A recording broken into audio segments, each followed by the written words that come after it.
This is the debut episode of Teaching with Toys. My name is Rick Guttersohn, and this is Jaxson Gutterson, aka Mr. Grunterson. He likes to grunt, and so we've decided to nickname him that as well. So we are going to give this a shot here. I don't know how long he's going to be with me. In fact, I'm probably going to have to put him down in a moment because I think he's trying to destroy the microphone, and he's trying to eat everything. He's already tried to yank the headphone cords off of me, and so yeah, we'll see how this goes. We're going to be jumping into the first episode of Teaching with Toys today, which is going to be talking about a topic that all of us really struggle with, even if we don't quite comprehend that we struggle with it. And it's going to be anger. And it's something that we can all relate to on different levels. And so my goal here, first and foremost, is to, I'm not a child life expert by any means. I'm just a new father. But I do consider myself an expert in some of these things. Not so much just professionally, although I am a social worker. And my past experience was running a nonprofit that helped people with grief. So a lot of processing your emotions, but more importantly, personally, I'm a person with a lot of emotions, and so you want to suck on my thumb? That's good. And so I'm a person that's had to learn a lot of these tools myself because I got in a lot of trouble growing up because of my anger, and so especially as a kid, there's a lot of other types of issues that stem from not knowing how to process our anger. And so I wanted to just create a basic video for both you as parents, but also you as kids, something that we can help create conversations within families about, because I know that this is a hard topic to talk about, and yet it's really vital to our experiences as families. Right, buddy? Were you expressing your anger earlier? Yes, you were. Yes, you were. Okay, with that, so here's what I want to do. The whole purpose of this whole Teaching with Toys things is to have some fun with some harder, difficult topics so that you guys can have really meaningful conversations after the video is over. And so growing up, the Hulk was one of my favorite comic book characters, probably second only to Superman. And I used to watch that show years ago with that cheesy 70s, 80s Hulk show. And in fact, actually, I used to have nightmares that the Hulk was always chasing me. It was very scary. Maybe I shouldn't have been watching them. But the point of it is the Hulk is a favorite of mine, and I have grown up always just enjoying things about the Incredible Hulk, but mostly because I think I could relate with him. I think a lot of us can relate with him, right, buddy? Yeah? Is this what you were acting like this morning? Yes, it was. And so, but the Hulk is known for anger. That's the first thing you think about. Hulk smash! Right? Smash, smash, smash. Oh, did that scare you? Hulk smash. But the thing about that is it's the Hulk is known for his anger, but the thing that's really interesting isn't so much the rage monster that is the Hulk, but it's the challenge that it presents with the tension between the Hulk and his kind of alter ego, which is Bruce Banner. And so Bruce Banner is just a doctor, a mild-mannered person who had an experiment that went bad. Oh, do you like that, huh? Yeah? You like that, Mr. Grunterson? That's Bruce Banner. Are you expressing your anger right now? So, but Bruce Banner is just a normal guy, and he doesn't become this rage monster unless his heart rate rises, but more importantly, his anger and his frustration rises. And as that happens, like you'll see kind of in this toy, he gets more and more green, and it's all buried beneath the surface, just like Mr. Grunterson here. Right? Yeah? You getting frustrated? I think Mr. Grunterson might turn into the Hulk himself right now if we don't take a pause. Give me 1 second. I'll be right back. All right, we're back here at this video. I had to put my son down for a nap. He had a bottle and fell asleep. I was very excited to come out of the experience unscathed. I did fully expect to need a wardrobe change. Typically, when I'm burping him after a bottle, I end up with all kinds of fun substances all over my clothing. And so no wardrobe change needed for today's video, which is very exciting. I don't know if that'll be what happens going forward, but for today, we are good to go. I did wear my Hulk shirt for everybody today. I love this t-shirt. Like I said, Hulk was my favorite comic book character other than Superman growing up because I felt like I could really relate with him.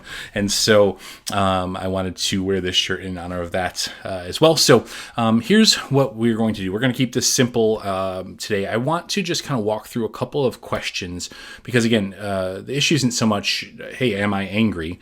It's what kind of anger am I feeling, and how do I process that? And like I said, the best way to understand anger in both how we respond to it and how to process it, I think, is really through the story of Bruce Banner and through the Hulk, because I think it's something that we can understand and relate with. So this character, I like this version, particularly this little bobblehead here, because you can see he's not quite full Hulk mode, but he's getting close. And I think all of us can understand that, right? So you out there, if maybe you're frustrated with your parents, maybe you're frustrated with your school, your situation, maybe you're just feeling all bent up with frustration just because you're at home right now and you're not able to do what you want to do, and you're just getting angry, and you feel that little Hulk inside of you rising and rising, but he hasn't quite broken through the surface. That's what we want to prevent, because I think once you go full into Hulk mode and you start smashing and go all rage monster, it's a lot harder to clean up the mess. It's a lot harder to pick up the pieces. And usually when we're in this mode, it doesn't just affect us, it affects those around us. So you might be hurting your parents, or you might be making your siblings angry, or your classmates, or your friends. And so before we get to this mode, we want to catch it while it's still in this mode, so that it does not surface, so that your anger does not reach that surface. Because I think when you go into full-on rage monster mode, it's way too late. It's way too late, and now it's just going to let it run its course.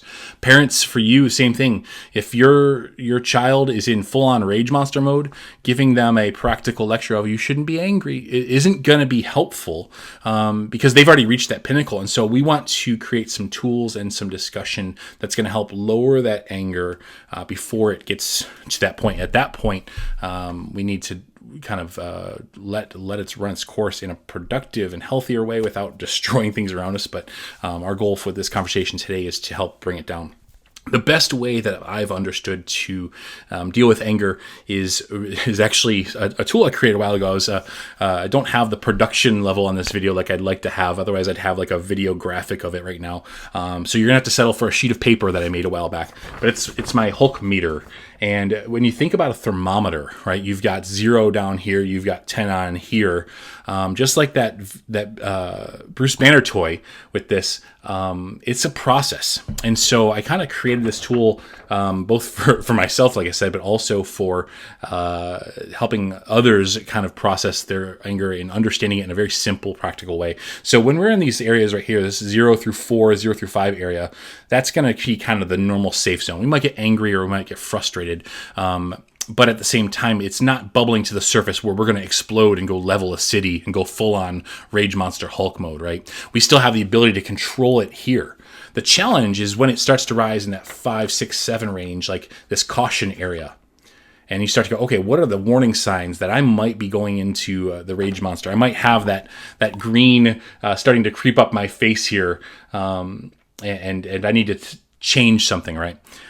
Or full on, 7, 8, 9, even this stop. I got to get out of this situation before I go Rage Monster because I'm really close. This is the time where you can pause what you're doing and walk away if you are, and calm down, take a time out, take a deep breath, and just do something to just remove yourself from that situation before you explode, before you go full Rage Monster. But once you hit 10 here, there's no going back. That monster is popping out, and he is going to level the city. And we do not want Rage Monster Hulk coming out, right? So the goal is to catch that anger when it's in this area before it explodes, because it's a whole lot easier to manage and deal with.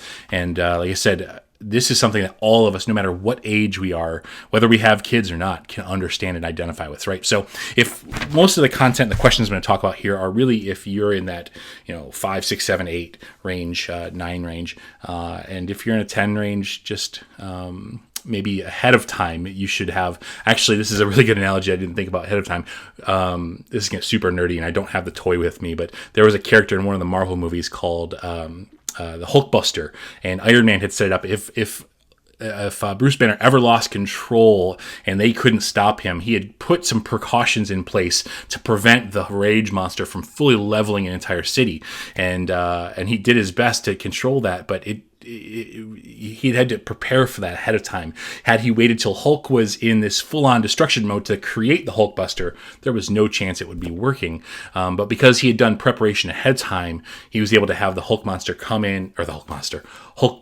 come in and slow down that destruction and eventually squash it. There was still a lot of destruction, but his buddy had stepped in to help him.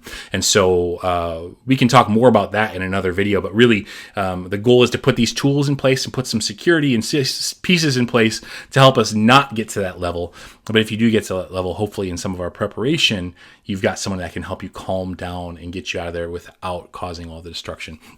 So these are just some simple questions to ask about anger, just to help us really process it in a simple way, but also to create conversations about it. Because if you as a parent and you as a kid don't feel comfortable talking about it with somebody else, especially with each other, it's going to be really difficult. And so these are really simple questions that you can reflect on, but then also you can talk about with each other once you've been able to calm down a little bit. Right? So the first question is just, what kind of anger am I feeling?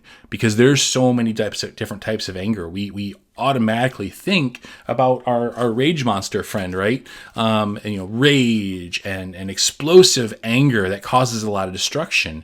And that's often the most destructive type of anger. But it's not the only type. In fact, there's a lot of other types. Think about jealousy. You don't really think about that. If someone has something that I want and I can't get it, that creates a lot of anger. If maybe your friend or your sibling got something, if it was a birthday present or a toy or a treat, or they got to go on an experience, if that's something that makes you, if you feel jealous about it, there's going to be a natural tendency to respond with anger because you don't feel like it's fair, or maybe they didn't deserve it and you felt like you did deserve it. Something like that, right? So jealousy or envy is going to help create anger. So that's one type of thing. It could be something like being critical. Maybe you're always quick to point out that someone else was wrong, or maybe you feel like you need to tell on them, or you need to point out all of their flaws because you're angry at them because maybe they're better at something than you and you want to feel better about yourself. That's a type of anger. Usually also gossip is a form of kind of an anger in the sense of, you're feeling something and you want to express it through that. Being critical or judgmental. For adults, passive aggressiveness, very, very common form of anger. I think we don't really think of passive aggressiveness as anger, but how many times have we posted something on Facebook, removed the names, but we clearly are talking about somebody, or maybe an email that went out or a conversation that we go out. We're trying to mask the anger in like a socially correct kind of way, and it doesn't work. People can see right through that, and it's fueled by anger. I don't know how many of you can relate with those things, but I know I've had probably a lot of email drafts in my inbox that I've started typing up and realized this has nothing to do. This won't be productive. This won't be helpful. This won't restore relationships. This is just, I'm angry and I'm going to Hulk smash, but I want to make it look nice and pretty. And so I'm going to put it in an email instead of rage monster, right? So those are different types of anger. There's a lot of other stuff that we just don't have the time to go into right now. But the biggest question is, what kind of anger am I feeling? The second question that I want you to ask yourself is, and it's kind of connected to that first question, but am I angry at a person or at a situation, or maybe both? So I might be angry at a person because they did something to me. I might be angry at a situation because it's not fair or it's not right. So that's kind of connected with the type of response to our anger, but also understanding where it's coming from is really important. And so that's a really important question. So understanding if I'm mad at mom or dad, or I'm mad at my siblings, it helps us really start to understand the type of anger, and really goes right into our next question, which is, why do I feel that way? Why am I feeling angry at my mom or my sister or my brother? As a parent, why am I feeling angry at my child? Did they do something to warrant this anger? And oftentimes we do. We're imperfect people. As humans, we make mistakes. We say things that we don't mean to say. We do things that we don't mean to do, because we are all human beings, and that's how it works. And so sometimes we do things that make people angry, and so being understanding of that. But also sometimes there's situations that don't warrant our anger. We might just be feeling a certain way, and we go out into the world and we explode our anger onto that person, and they've done nothing wrong to us. I won't get into all the technical terms, but it's very much a projection of anger. Like, hey, I want to be angry at this person over here, but I can't. So I'm going to take out my anger on this person right here, right? Or maybe the other thing, going back into the types of anger, I didn't bring out my other toy here, but one of the things that we do when we're angry and we don't want to unload, we don't want to go full rage monster on somebody, is we suppress that anger. We stuff it down like a volcano. And we often can turn into our dear friend Eeyore here. And usually people don't associate Eeyore with anger. In fact, it's the total opposite. He's kind of just mellow and stuff. But like I said, not all anger looks like the Incredible Hulk. In fact, Eeyore has a lot of suppressed anger that turns into depression, or it turns into passive aggressiveness or criticalness, or just a feeling of helplessness and hopelessness and shutting down, because anger is geared to make change. Anger is a secondary emotion that helps us make things right. When something's wrong, our anger helps make it right. So many of the most amazing nonprofits or causes have started in the world out of anger, not necessarily in Rage Monster Hulk anger, but because someone's wronged and they want to make it right. There's been an injustice. But when we don't process that anger, and we just suppress it because we've been told that anger is bad, we can turn into Eeyore and we just, woe is me. I wish I could do that. I wish I could have friends. Maybe your tail will even fall off. But we mope around. We lose our sense of who we are because we're so angry, but we feel like our anger won't create the change that we want. And so we squash it. And nobody wants to walk around being like Eeyore. Your friends don't want you to be like Eeyore. Your parents don't want you to be like Eeyore. Your siblings don't want you to be like Eeyore. And yet we don't want to go full-on Hulk smash roar mode. And so that's why we want to work through these things, right? The goal is to find somewhere in the middle between Hulk smash and woe is me Eeyore, okay? So the first question is, what kind of anger am I feeling? Am I angry at a person or a situation? Why am I feeling that way is really important. You know, did they hurt me? Did they do something wrong? And something I want to share, and again, I wish I had a graphic to share with you, but it's important to know that anger is a secondary emotion. And it's pretty well accepted that there's three causes of anger. The first one is frustration. So maybe I'm frustrated at a situation. It's just not fair. It could be I'm grounded, or it could be, I got in trouble for this thing, but I didn't do it. That was mine. I was such a troublemaker in school that I had lost the benefit of the doubt. And so I got in a lot of trouble, and then I would compound the trouble. For example, maybe parents and kids, you can both relate with this. I'm a pretty loud person, and I'm pretty hyper, and I talk a lot. That is not a good combination for school. So I would constantly get in trouble for talking in school.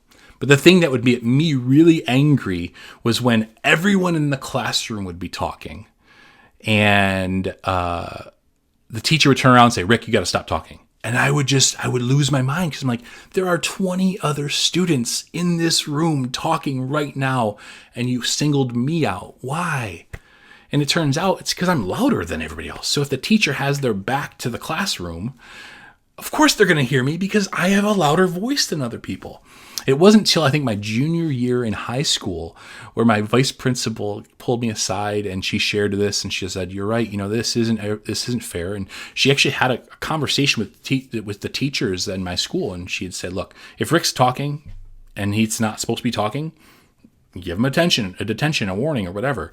But if everyone in the classroom is talking and you single out Rick, be conscious of that, because he can't often control how loud he is. And so I want you to just be mindful as a teacher that there's other students in the classroom talking too."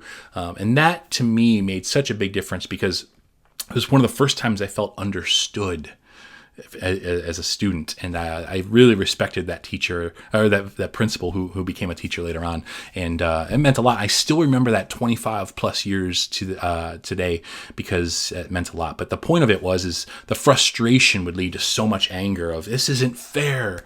And so I'm sure that you have your situations that make you frustrated at home or at school, outside with your friends. So frustration leads to anger.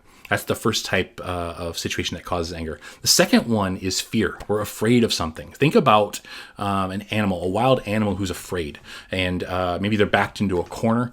Growing up, I had a dog, and she was the most friendly, loving dog, and had friends over all the time. And she would just play fetch, and she'd want to do tug of war. But if she was under the bed and a friend went to go pet her, she would growl at them. And it wasn't because she was all of a sudden a mean dog. It's because she doesn't know who this person is and it feels like a threat, but her back was against the wall, literally almost. She's under a bed, so there's nowhere that the dog could escape to because the only way out from under the bed was being blocked by a person that she didn't know. And so one time she actually snapped, and luckily she didn't do it. But the point of it is that she felt threatened and she responded in anger. And we do that as human beings all the time, right? I feel afraid, and I don't always know that I'm afraid in that moment, but instantly I put up anger because it's kind of think about a shield, right? Anger can be a shield to try to protect us. I'm doing this, I have a shield. Just pretend that I have a shield right in front of my arm. Although I have a large arm with a lot of hair, so maybe that would be really protecting as well. But the point of it is that anger is a protection that we put up when we're afraid. And so if you're afraid, your natural response to that fear might be anger because it's a way to build a wall and protect.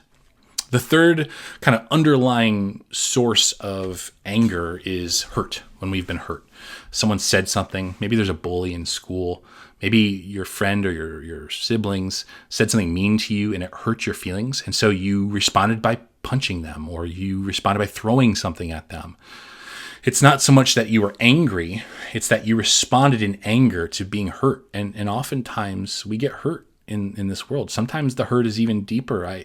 The organization I used to work for, we talked about grief and loss. And sometimes we have really hard situations where we lose someone we love, or we have a difficult situation and we hurt and we don't know how to express that, especially guys. Our natural kind of default often to loss isn't necessarily sadness. It's anger, because anger is another expression of that pain. And so we have our feelings hurt sometimes, or maybe it's a physical hurt. Like I've had a few surgeries. I hurt my ankle real bad. And I remember the first thing I did is I got angry at the person whose foot I stepped on when I hurt my ankle real bad and missed my basketball season my senior year. It wasn't his fault. He was just playing. But I was in pain, both physically but also emotionally, because I knew that it was a really serious injury. And so my first reaction to that hurt was to lash out at them, was to scream and yell. And I hurt them because I was hurting. It's normal. It doesn't mean it's right, but it's normal. We are hurting, and so we try to pass that hurt or pass that pain onto somebody else in hopes that we feel better. But it doesn't work. And usually what happens is, especially in anger, we lash out at them, and now we've created more hurt. It could be someone that you love a lot. How many of you have yelled at your mom or dad and you don't know why and you feel bad about it, but you did it in anger because you were hurt? Or maybe parents, maybe you snapped and you were really short-tempered with your kids or your spouse because you were hurting and you lashed out in anger. Our goal is to connect all of these sources of anger, the frustration, the fear, or the hurt, so that we don't have these rage monster, Hulk smash kinds of moments, or go into our shell and have these little Eeyore kinds of moments, and that we can process our anger in a healthy way and catch it, like in this Bruce Banner toy, before it rises to the surface, right? So if we can catch that anger, thinking back to that thermometer at the 5, 6, 7 level, and ask ourselves these questions, we can process it in a healthy way and do it. And that's what we are going to go back to, is this: who do I need to? These are just a couple of wrap-up questions here as we kind of wrap up this video. Who do we need to tell about how we're feeling? So first, maybe it's writing it down and talking to ourselves about it, or maybe it's coloring, or it's drawing, or making a project. But maybe it's someone else that we know. Maybe it's our friend, or maybe it's our parents or sibling that we need to tell, hey, I'm feeling angry. And what can I do to express it in a healthy way? Because anger, you can't just squash it, right? You have to release it. It has to go from the inside out, but we don't want to just Hulk smash it, right? We have to do it productive. One thing I've found really helpful is to write out what I'm angry about and why I'm angry about it, and write it in a really honest way. And then afterwards, I have to do something with that sheet of paper. So sometimes I rip it up and shred it up and throw it away, or I crumple it up into do something and I can release some physical anger, but also it's an emotional release, right? So that way the things I want to say to a person, I can still express them and get them out, but I don't do the damage of telling them. I can put it on a sheet of paper where it's safe and that they may not read it, and I can destroy the piece of paper and release it. And that's the last thing is that you have to ask yourself is, am I willing to let this anger go? Am I willing to let the hurt or the fear or the frustration go that's causing my anger, and in order to really make the situation right? So just remember, anger is not bad. Anger is normal. It's what we do with the anger that can create a lot of challenges. So we don't want to go Hulk smashing around. We don't want to go smashing cities and destroying them, but we don't want to go into our little Eeyore cave and sulk and mope around either. The goal is to catch our anger before it explodes, process it in a really good way, and hopefully prevent some challenges going forward. So thank you. I hope that you liked this video. This is the first one. I do plan on doing things like this going forward. Obviously, this is a little bit raw because of just wanting to get it out there and get some content to you guys. But if you have other topic ideas, I'd love to see your suggestions in the comments below. Feel free to share this video with others. And thank you so much, and I appreciate your support.